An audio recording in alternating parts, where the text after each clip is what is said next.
Okay, just got this drone off Amazon. I think I've got it paired up. It took a little bit of pairing and orienting and stuff, but this is the button to turn the rotors on. Let's see what she does. Oops, got it close to that grass. Just gonna drive it up with this thumb here.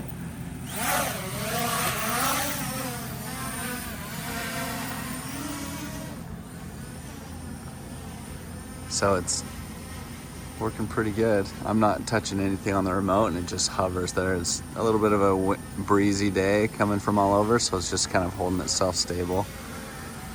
I haven't tested the range or anything yet, but yeah, it's pretty cool that it's hovering there.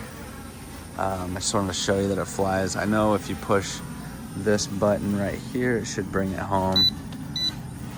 So it starts to beep at you. It's fighting the wind as it tries to stay stable and come over to me.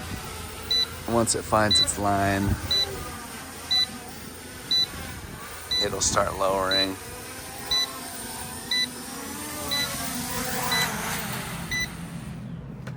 There you go.